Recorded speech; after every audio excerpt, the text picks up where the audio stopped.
All right, guys, welcome back to another Victoria Events with Caleb Shaw. It is Monday, November 13th. Holidays are coming quick, so let's just jump right into this.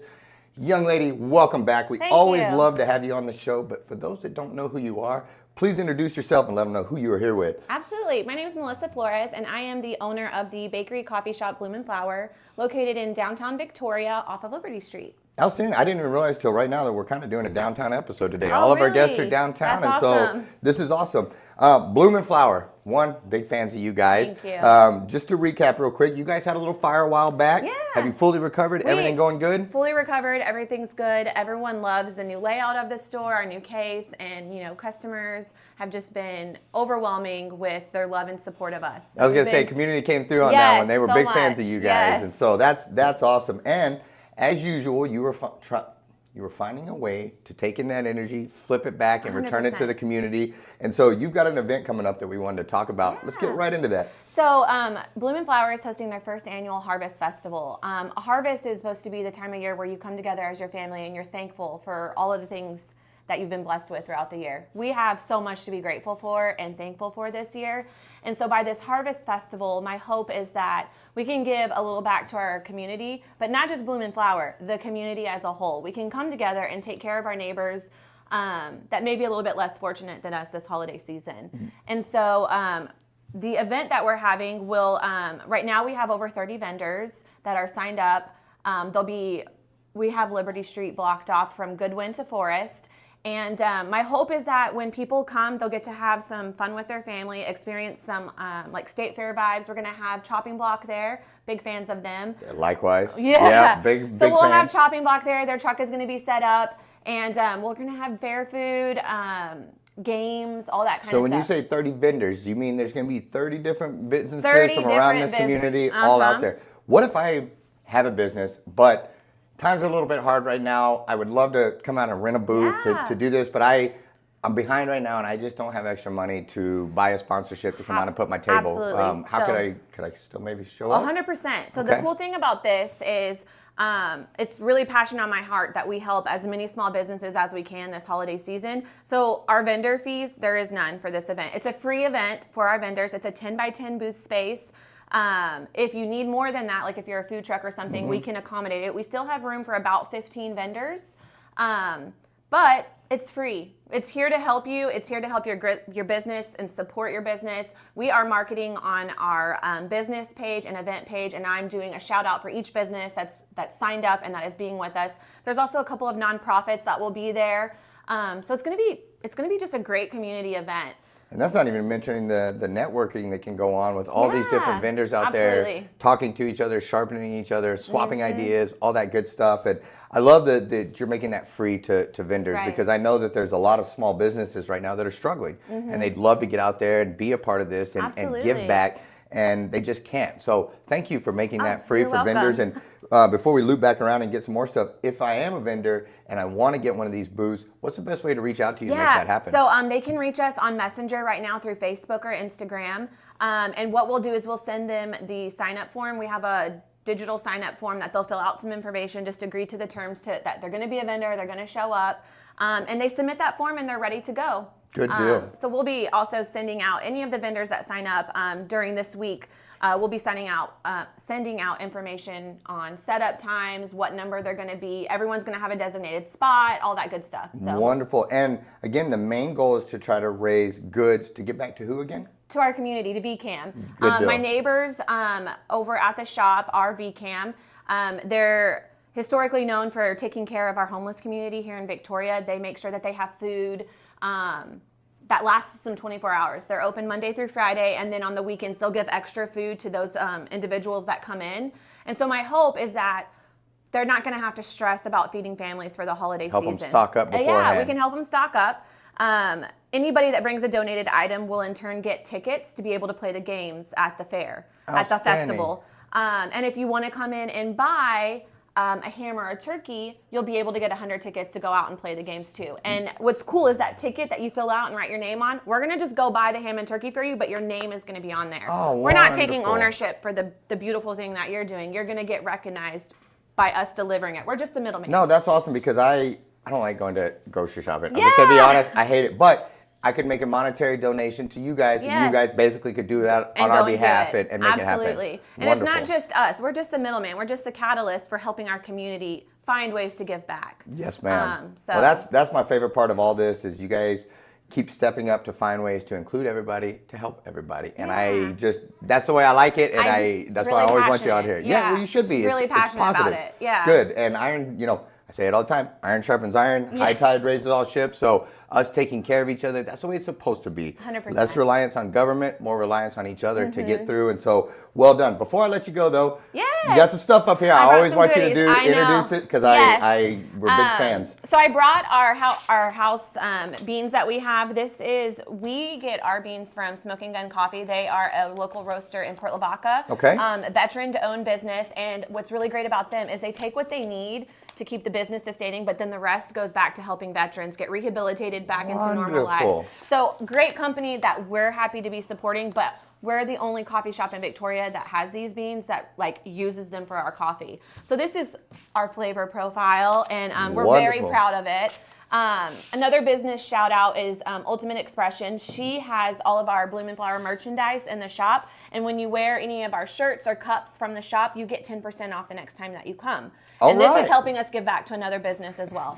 I love it. It's well done. And then, real quick, you got to talk me through what you got in here real fast. Okay, open it for me. I'm not smart enough to. My wife does all that for me. Our scones. Oh, you know what? I might not be able to open it either. Well, okay. I just didn't want to be that. There you better go. You than me. It smells so good too. It does smell so good. So we have our lemon blueberry scone and our pumpkin maple pecan. These two are probably my more favorite of all of them, but I would have to say this one, the pumpkin maple pecan, is perfection. And then these are our cookies and cream cookies. So we're known for our scones, or becoming quickly known for our scones. And so I wanted to make sure just to bring you some scones to enjoy. Well, I'm gonna just enjoy. Just take that box. And thank you so much. Before I let you go, I love these Oreo things. You said do? Oreo? Cookies and cream. Yeah, That's but what no, it's Oreo. Oh yeah. And I wasn't ready for the scone yet because I want to go sweet and cookie. loop back around. Yes. Well done. These Thank are you. always amazing, always you. delicious. Thank you for giving back. Thank you for trying to find ways to incorporate your community into it. I'm a big believer in that. You do a phenomenal job. Thank you. And it was cool to see the community come rally to you when you needed it. It's been and amazing. So, thank you. Anything I'm forgetting? No, I think that's Cookie it. just knocked it all right out of me. I can't think of anything but this, And so, thank you for what you do. Oh, thank you. This is this Saturday. Yep. 4 to 9, 206 North Liberty at Blume Flour. Yep. And they can reach out to you on Facebook if they need anything, if they got questions, ideas, thoughts, any of that good stuff. Absolutely. Good deal. Well, amazing job. Let's take a quick break. I'm going to eat this in between, and we'll be right back with our next guest.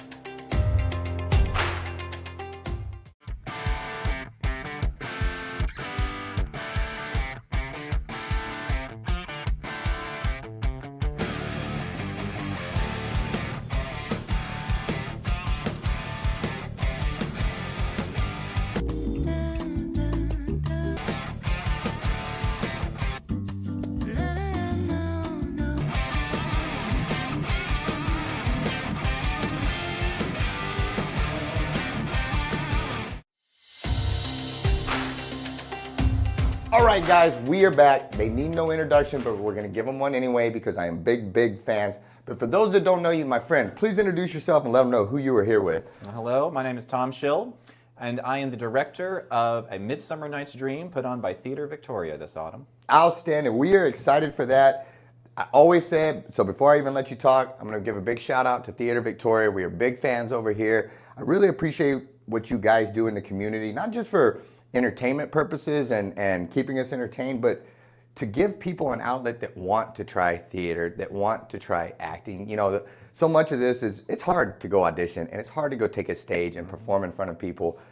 And you guys do it first class, and I really appreciate that we had this outlet to here in little old Victoria to go try to pretend that we know how to act and do this stuff. And you know what? Most of them do. They're really good. And I know the first time I got dragged over there, I was like, this is not going to be good. And it was amazing, and I was totally wrong, and I've been a big fan ever since. So thank you for the role that you guys play in the community. I've got great friends up there and big fans. But now, on to your show, Shakespeare. That's right. That's a big one, man. You're doing Shakespeare. That's a big one. How did this come about? What is A Midsummer Night's Dream, and why do we need to be there to see it?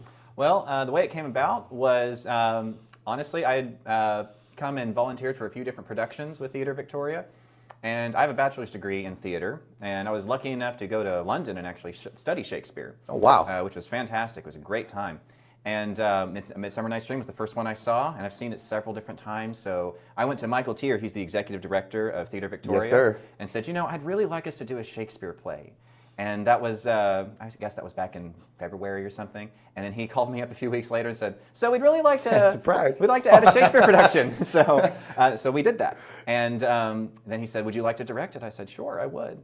So right around that time, I went and selected a play. A Midsummer Night's Dream had to be the one because I feel like it's the one that people who aren't used to Shakespeare can get the most out of. It's a way to, because Shakespeare is deep, and the old, I don't know what you're even saying this, the Old English, is that what it's written in? Or So, what's a literary term that I'm looking for? So technically this would be called Early Modern English. Okay. But a lot of people say Elizabethan English. Okay, see, I would have screwed that up all the way around. I'm glad you're here. So, but this is kind of the one for, like you said, if I'm a Shakespeare rookie or I don't want to just jump in both feet all the way to the really, really deep stuff, this is a good segue right into the Shakespearean world. Absolutely, because it's funny. Yeah, good. Well, humor always breaks the ice on things. Yeah, and a lot of people feel like, this is a centuries-old play, how can I get something out of it? But the fact is that, a lot of the stuff that we do nowadays to make plays funny and the jokes that we kind of put out there, it's already here. So we already had something great to work with. We just had to bring it to life. Yeah, exactly. And so, is this a Midsummer Night's Dream? Is this small cast, big cast? What are you guys working with on this one? Well, it depends on your definition of small and big, but we have 15 actors in it. I'd say that's pretty big size performance, especially for Victoria though. That's a good size to get that many people to come out and audition for Shakespeare. I think that's awesome. Is this your first go around as director? Or have you done this 1,000 times already? Well, I directed in college, but I haven't directed anything since then. So and nothing this long actually. So I did like one acts and scenes and stuff back then. But I knew how to do it. I've been in plenty of plays otherwise, so this just seemed like a really natural thing. Hey, to do. I'll tell you, the word on the street is already through the roof about this. Your reputation preceded you. People have already been in my ear about how awesome you were, so I know the show's going to be great. On that note, when is it and when can we go see it? So we open on Thursday, November 16th. That's this Thursday. Outstanding. And we run through Sunday, November 19th. Outstanding. Best way to get tickets? The best way to get tickets is to contact the Welder Center. So you can do that by going to weldercenter.org. You can go to their box office in person. We also have a phone number too for them, which is 361. Everybody always does it. I wanted what is it? The 570-8587. They always nail it real fast. Everybody comes out here. They're faster than me. I don't have it memorized yet. That's all right, but it's all there. You can get tickets there. Can I show up in person and get them? If I running behind, I'm always running behind. Don't get online. I can do it in person. Yeah, the box office opens an hour before showtime. So on Thursday, Friday, and Saturday, those are our evening shows. The box office opens at 6:30 and curtain is at 7:30. Sunday is our matinee, so that starts at 2:30. The box office opens at 1:30. Those matinee shows are fun too. If you can't make date night's great. Thursday, Friday, and Saturday night shows, but that Sunday, it's a good one too. If you can't make it to the day ones, you like it in the afternoon instead of late at night, and so it's a way to go. What am I forgetting? Anything we need to tell them? The only thing that I would make sure that our folks know is that we've got a wide range of actors here. Our youngest actor is 10 years old. Wow. Yeah. Wow. So you're going to see a little bit of something for everybody. So you can bring your kids to this kind of production. Good. That's a good point. And my 10-year-old's even saying that, yeah, I love Shakespeare. Man, that's awesome. And I'll tell you, that's one of the things that's good about Theatre Victoria is encouraging people to step out of their comfort zone and go do these type of things. If you've never been to Theatre Victoria, go as a fan. Go watch it for entertainment, but also if you've ever thought about it, this is the way to pursue acting. It's not trying to go and jump out and be Chris Pratt or Tom Cruise or somebody right out the gate. Go get involved in your local community theater. They will sharpen you. They will hone your skills. They will support you. They will lift you up. You will make great friends. I'm sorry, I get excited about theater, but it's wonderful. It's true. The hardest part to me is opening the door the first time and walking in because it's so nerve-wracking. It's all those things. But you will walk out of there with family if you can just walk into that. And so, and you bring in people from all different strides of life, and then we're all buddies and we're all pals, and I like that. And so, anything else, my friend? I'm afraid that's it. Well, thank you for coming on. I know you're going to knock this out of the park. I know a lot of people that are big fans of yours and speak so very highly of you. So, Midsummer Night's Dream this Thursday through Sunday. Make sure you get out and see it at the Welder Center. Get you some tickets. Check them out on Facebook. Good luck, my friend. Thank you. You're going to knock it out of the park. We'll be right back with our next guest.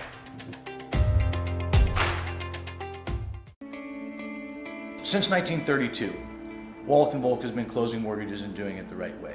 The reason why the Volks opened up a bank at the height of the Great Depression was because the bank needed to be opened at the height of the Great Depression. And it was good for the community at that time. A lot of the banks were going under. In order to keep that community sound and stable, it was something that they did. I think that says something about who Wallach and Volk was 85 years ago. And the only way you get to continue to do it is if you consistently do it great. And we plan on doing this for another 85 years.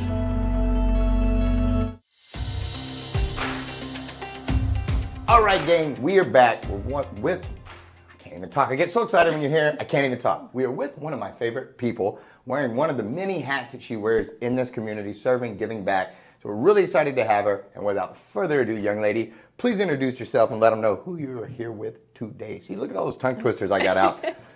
Well, hello, I am Megan McKenzie Rolfe. I am the Vice Chair for Victoria Ballet Theater's Board of Directors. And today I'm here to promote our Evening with the Nutcracker, a Ruby Gala that is happening this Thursday, the 16th at 6:30 p.m. And I'm super excited about this one because this is you guys' biggest fundraiser of the whole year. Yes. But more importantly, like, this is the event. Like, I hear people talking like this all the time, how excited they are, how special it is, how cool it is that we have this in our community. And so on that note, what is an Evening with the Nutcracker, a Ruby Gala? Talk to me. So an Evening with the Nutcracker is Victoria Ballet Theater's biggest fundraiser. So Victoria Ballet Theater is our civic nonprofit ballet company, and we serve Victoria and surrounding areas through different educational initiatives, and we bring in professional guest artists to town. And so an Evening with the Nutcracker is our big fundraiser. It's like it's a fun holiday party. It's good food, good, drinks, good company, spirits, good friends, all that good stuff. This one is really special because it is our Ruby season. We're celebrating 40 years as a company. Holy smokes. Yeah, so we're very proud and very excited about that. Absolutely. So yeah, 40 years, that is a big thing. And this with it, let's say I've never done one of these things. You know me, I'm easing my way into culture. I'm just starting to learn all these things. What can somebody expect, when they come to something like this? What is, from 30,000 feet, without ruining any show surprises, what is an Evening with the Nutcracker? So an Evening with the Nutcracker is, like I said, it's our fundraiser, but it's a dinner event at Victoria Country Club. There's a live and silent auction, but the most exciting part is that this year we're having Harper Waters and Jacqueline Long are coming from Houston Ballet, and they're going to perform, and it'll be a lovely, just intimate performance. I think we can only fit about 200 people total in the country club, so and we have a few tables left. So if you're interested out there, go ahead and get those tables. And if you do sponsor a table, you can meet Harper and Jacqueline before. So for a hairy-legged boy like me that doesn't fully, is learning ballet and all of this stuff, you say an intimate performance, my understanding is you guys are going to have this beautiful dinner, all of these great things, but then right there's going to be that private show with these amazing performers from Houston. Yes. It's going to be from here to there where you're going to be watching this, and it's going to be, like you said, very intimate, very cool, and top-notch artists and performers right there in front of us. Right there. And then you also get to see kind of some of the other aspects that we do. Our Dance Education and Movement Initiative will be there. That's our DEMI program where we reach out. Sorry. No, you're good. You're good. You're good. With Boys and Girls Club of Victoria. So we have several students. We have partnered with them, and they will be performing that night as well. And then our senior company members will also be performing. So there will be 3 separate performances kind of showcasing several of the things that we do for the community. And I love one of the ones of getting the kids involved and getting them active off the couch, out from behind the video games and moving and dancing and all these. Do you guys need an overly white, 2 left feet, no rhythm dancer to come out there and really shake things up? Because I am terrible. And Absolutely. Is there a comedy side that you guys need to raise some money? A white boy that can't dance? So we do. So our Nutcracker every year, we do an open audition for company members. That has already happened. And I think we have usually about 200 cast members, and from all walks of life in the community. So if you do want to be part of the ballet, that's the way to do it. Next year, you should audition for the Nutcracker. Outstanding. Yeah. Well, I make jokes. You guys are way too good for me. You guys are top notch over there, and it really is impressive. What do I do to get tickets to this thing? I want to make sure I'm there. How do I get tickets? What's the best way to ensure that I'm a part of this? Okay, well, you can go to our website, victoriaballet.org, and you can purchase tickets on there. You can purchase single tickets, tables, half tables. And then you can also check us out if you're interested in the event and you want more information. You can check us out on Facebook and Instagram. What if I'm going to be out of town and I can't make it to this, but I really want to support you guys, what you guys are doing? Do you guys need sponsors, donations? Is that a year-round thing? Do you just need them just right now? Or what's the best way to support you all if I can't do this actual event right now? So some of the best ways to support us are coming out to see all of our shows. We put on, like I said, a Nutcracker. The Ailey 2, the Alvin Ailey Company from New York, is coming in February. We also have our spring gala. We're doing Swan Lake and A Midsummer Night's Dream, just kind of like the theater. Jumping right into it. So you can purchase tickets, and if you just want to sponsor us to help us, as we say, keep us on our toes, then you can go to victoriaballet.org and you can click a link. There's a sponsorship link there. Well, thank you for all that you do. Thank you for your friendship, and thank you for everything that you do downtown and for everybody else to help support the arts. It's appreciated. Guys, thank you so much for tuning in. Thank you to all these great organizations that do so much to bring culture, music, dance, all of this to our community. It's awesome. Thank you again for your friendship. Thank you to our sponsors. Guys, we'll see you next week. Thanks so much for tuning in to Victoria Events with Caleb Shaw. Make sure you comment down below, like the post, share the post. It really helps the algorithms. If you haven't done so already, make sure you follow our page. If you're watching on YouTube, subscribe and hit that notification bell so you don't miss any episodes. And if you have an event coming on you want featured on Victoria Events, shoot us a message. We'd love to help you get the word out there. Lastly, make sure you support our sponsors. We could not do this show without them, so we're very grateful. Thanks so much, Victoria, and we'll see you at the next one.